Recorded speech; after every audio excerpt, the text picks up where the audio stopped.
1, 2, ready, go.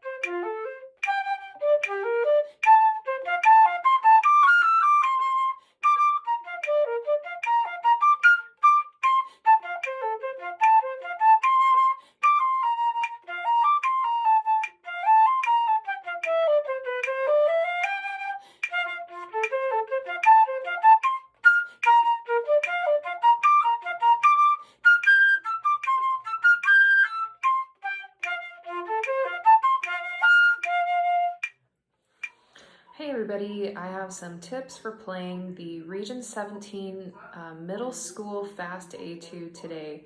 So we're going to start at the very beginning, and before we actually start, I want you to remember that you should not play this etude faster than you can play the hardest parts. So the metronome marking is 75 to 88. If you need to play it slower, I'd rather hear it slower but accurate than play it too fast and make a lot of mistakes. The other mistake that I'm hearing a lot is students will play the first line really fast, and then play the next line kind of fast, and then play the next line to the end much slower. So take that tempo that you can play at the end and play it at the beginning. So starting at the very beginning, we're going to add in some dynamics for musical phrasing as well as some different notations so that it sounds more musical. The first thing is to add in some hairpin dynamics at measure 13 and 14 that look just like the dynamics at 15 and 16. So we go to the E natural on beat 1 of measure 14. So it sounds like we're shaping the phrase. It sounds more interesting, and we want to connect the slurs so there's not too much space between each beat. Next, take a look at measure 17 and 18. Go ahead and cross out the mezzo part of the mezzo forte and focus on having measure 17 be loud versus measure 18 being soft, and we're creating this echo effect. Now continuing on to measure 19, this is one of the hardest parts in these first two lines. Make sure that the articulation is nice and light and short and you're not too heavy because you're also at a mezzo piano dynamic, which just cross out that mezzo and turn it into a piano. Just keep it quiet at the start of the crescendo so that you can end the line nice and strong, and be sure to listen to that C sharp so that it is in tune.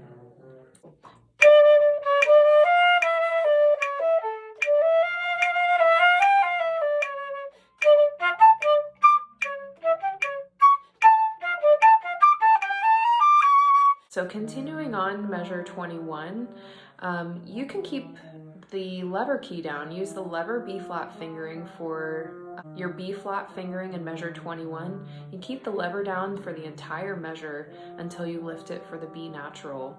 This whole scale pattern is mezzo piano, and so keep the notes very even and the dynamic very stable until you get to about the beat 2 of measure 23, where you can start to get louder as you're going down the scale. Again, at measure 24, listen to the tuning and make sure that your C's are in tune with each other and in tune with how you've been playing the etude so far. Continuing on, measure 25 and 26, we have dotted 8th note rhythms followed by a 16th note. Whenever you see a dot that is not under a slur, the dot should be silent, and so you're going to put a little bit of space there. And it's going to allow the rest of the notes to come in on time, and so that you're not playing them late.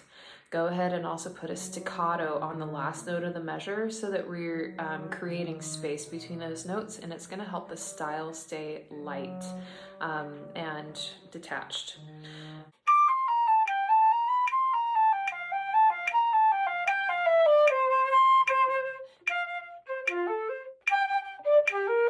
Third line, this is the point where I hear most of my students start to slow down because these arpeggios are more difficult.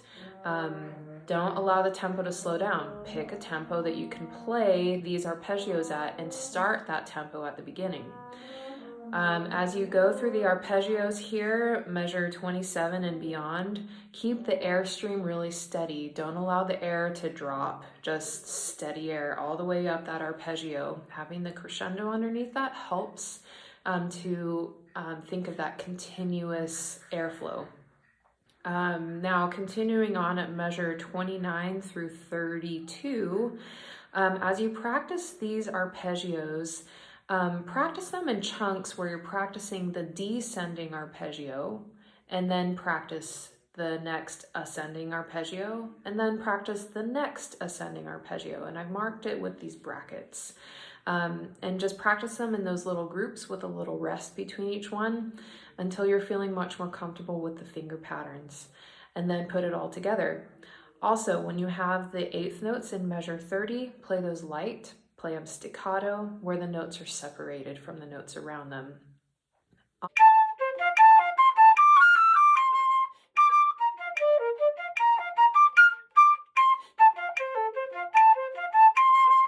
On to measure 33.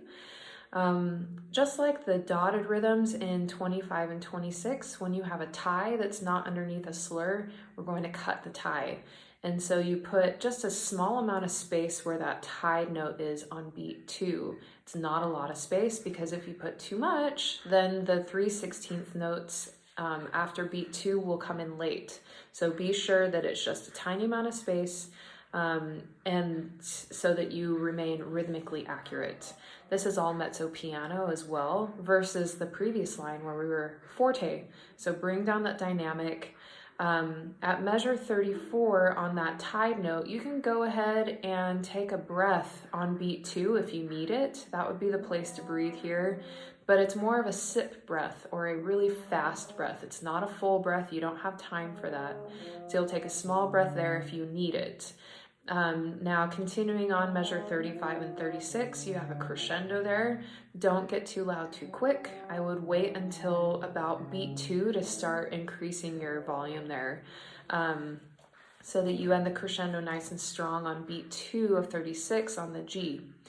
Continuing on, measure 37, as you do these arpeggios here, you have some big octave jumps going from middle F to low F.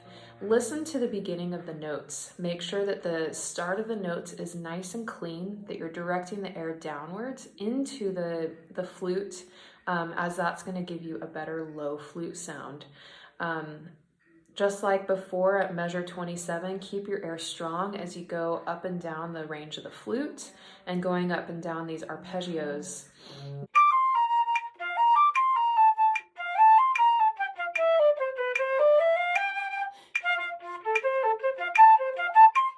Now for the last line, this is all forte, starting at 37 to the end. It's a strong dynamic. Don't hold back. Allow the flute to sing, and have a nice strong tone, especially as you get to measure 41 when you're playing the high G's here. Nice, strong dynamic, strong sound, lots of air. Don't be afraid to play high notes. We want to hear the high notes, and not people afraid to play high notes. Go ahead and play it nice and strong. Let it be heard. At measure 42, we have a descending arpeggio. It's a C major arpeggio, and those eighth notes will sound best when they're detached and light. So light tongue staccatos on the E, C, and G. We're adding these staccatos, and whenever you have a slurred note that is followed by staccatos, the last note of the slur should be played staccato, so that we're creating separation between the notes. Not just the end of the notes, but we're wanting separation at the beginning of the note as well. Now the last two measures, listen to that octave jump at measure 43 going from F to low F. It's nice and clean. And then finally, measure 44 with the F octave jumps. I want to hear nice into notes here, with a clean change between the notes with that slur, but without that high F jumping out too much. Emphasizing the bottom note of the slur will help the top note just lightly sing up there.